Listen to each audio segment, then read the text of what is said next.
What's up guys, Yegi here. We are going to do another lash tutorial and I have a special new intro for you guys. Hopefully it helps you guys with face shapes and eye shapes and the mapping, but we're gonna start to show you that process, which has not been shared in YouTube before. It's only been shared in our classes, so it's a treat. So first thing, we're gonna pull up the picture of our model and we're gonna determine what face shape she has and what eye shape she has, and that's what determines and helps us decide what mapping we're gonna do that will suit her. So the way we're gonna determine her face shape is first measuring certain points on her face. First, we're gonna go ahead and use our ruler and we're gonna measure the height of her face. And that is about at 107 centimeters. And this is in proportion to the picture. That may not be the case in real life, but it really doesn't matter because all we care about is the proportion. But obviously you measure her in real life, it will be a lot more accurate. But for demonstration purposes, the picture works great. Then we're gonna measure her cheekbones. So you wanna measure the highest point of her cheekbones and to see how long that is. So that would be the width of her face. So that is at about 85 centimeters. Next, we're gonna go ahead and measure her forehead width. And that's gonna be the middle and the center of the forehead. And hers is at about 75 centimeters. The last thing we want to measure to determine face shape is her jawline. So we want to get the circumference of the jawline. Usually the forehead, we want to hold the ruler or measuring tape straight. Cheekbones, we want to hold straight. Front of the face, we want to hold straight. We don't want to curve it to the face. But for the jawline, we do want to curve it to the jawline, and it's from bottom of the ears, okay? And that's going to determine the jawline width, and hers is about 120 centimeters. So the fact that her height of her face is longer than the width of her face, and also the forehead is smaller than the cheekbones, it determines that she has an oval face shape. So since she does have an oval face shape, we are clear to go. Her face is symmetrical and we could do any lash style and it will suit her and it will not throw off the symmetry of her face. Next, we want to determine her eye shape because that's actually the bigger factor for eyelash extensions.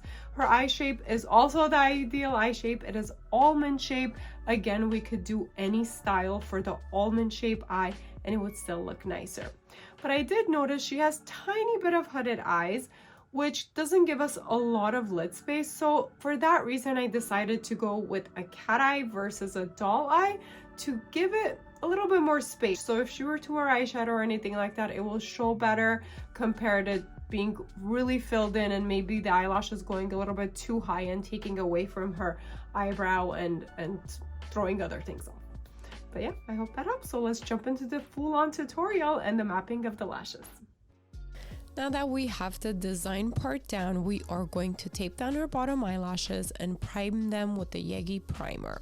We like to use the lip wands and make sure all of the eyelashes are coated with the primer. Just make sure you don't put too much primer on the lip wands so they don't penetrate into the eye, but instead almost like wiping them with the primer.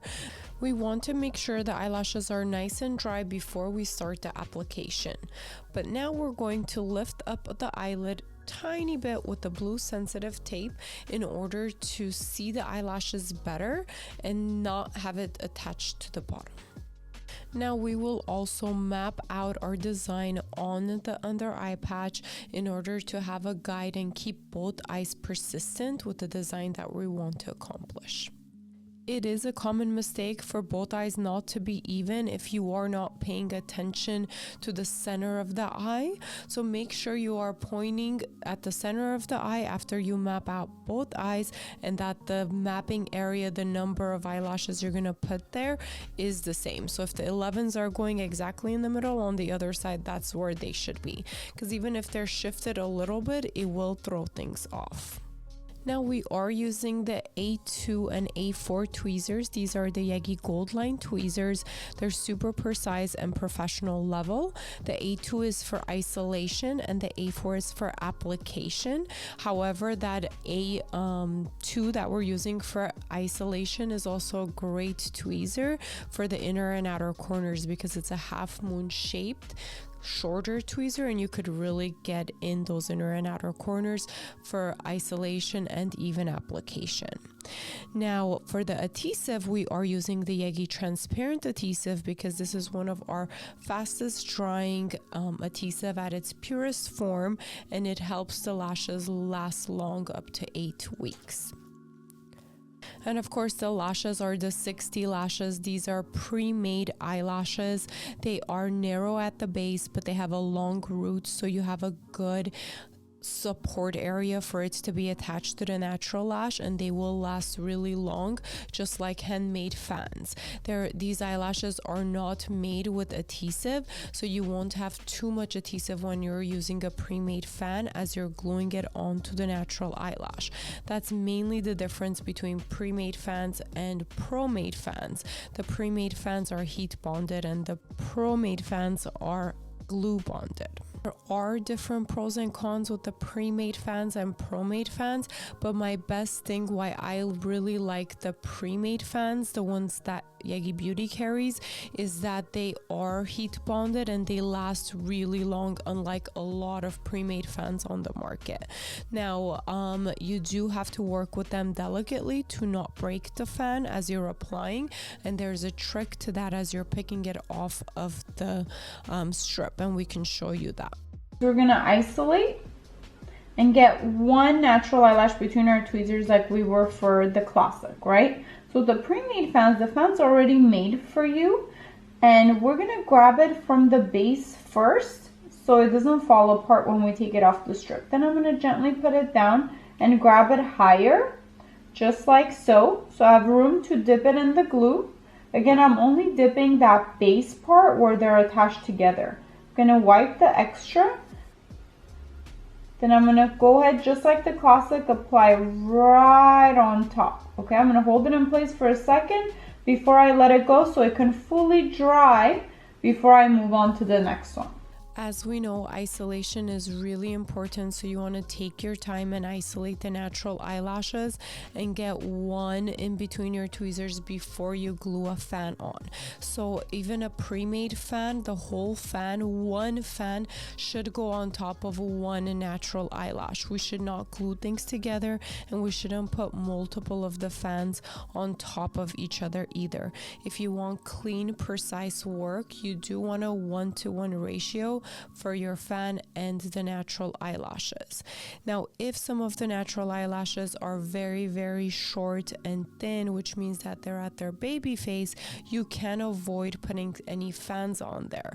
Your other option would be if you want to put a very light, maybe classic lash on there in order to fill it in and make the lashes as full as possible, or you can just let those grow out, and then when they come for the fill, then you can add some fans onto them. Another thing we want to pay attention to is where we are gluing the fan. We want to make sure that it is not going to be attached to the skin, but it's going to be 1 to 2 millimeters away from where the eyelash grows out of the skin and only on top of the hair. This is going to protect the health of the eye, the eyelash, and the skin. So make sure that you are following that. More likely, if you have issues with the client's eyes getting red or infections or itchiness, or they're even not lasting as long, this could be a major factor. It is a common mistake. People end up getting a little bit too close and sticking it on the eyelid with the eyelash instead of it just being on the hair. Now we're going to keep applying until almost every single one of the natural eyelashes has an extension on there. This is going to ensure that they last long and that our set is nice and beautiful and is going to look full.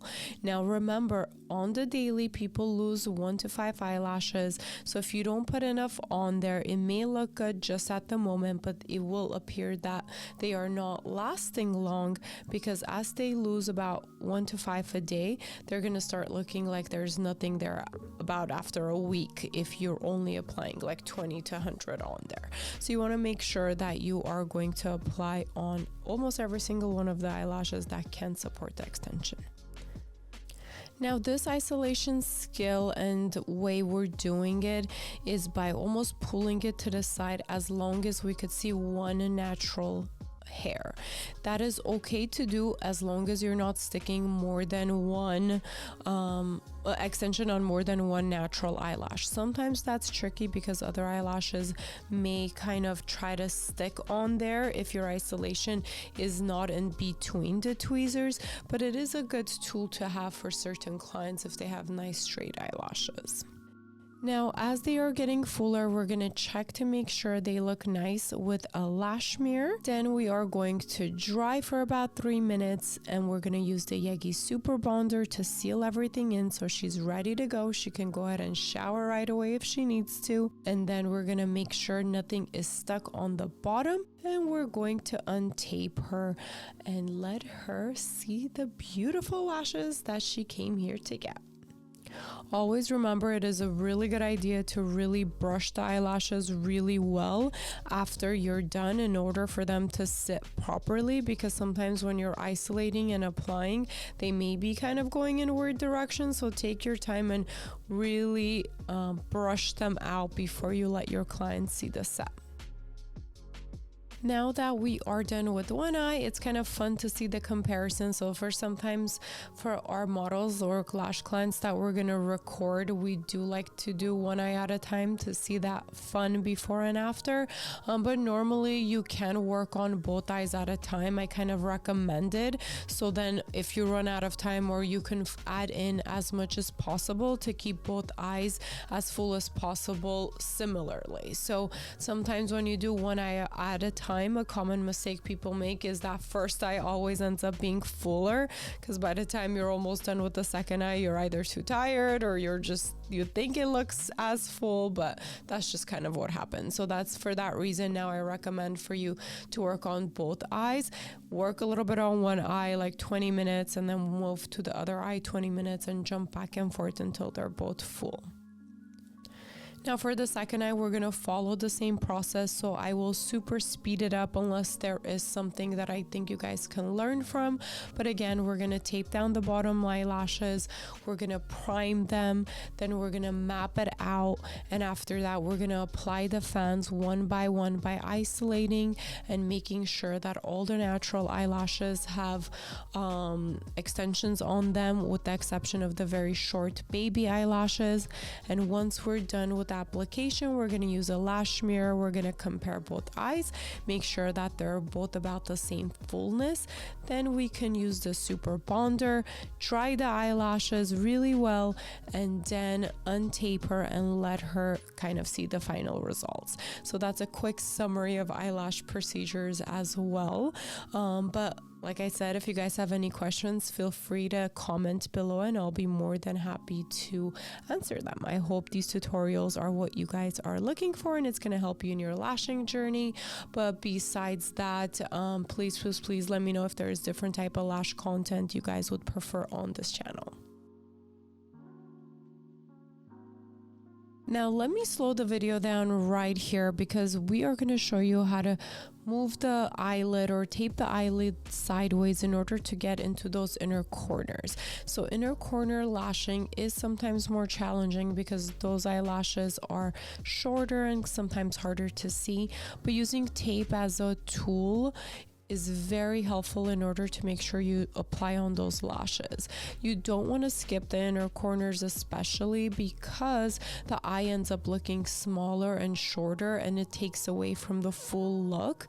Your sets almost look incomplete and unprofessional if you were to pay attention. And if somebody that, kind of knows what they're looking at, you start paying attention, you'll see if you skip the inner corners, your sets just don't look as nice.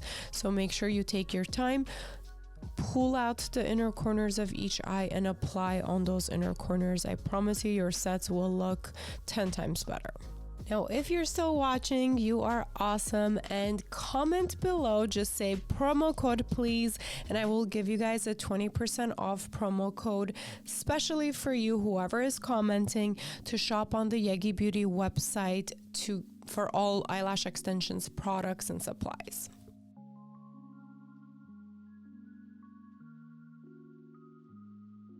Well, I hope you guys enjoyed this tutorial, and please let me know below if you guys want to learn anything else that's not covered on our channel.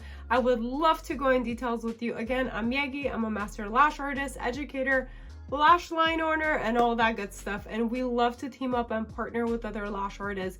So if you can think of an opportunity, we would be more than happy to work with you.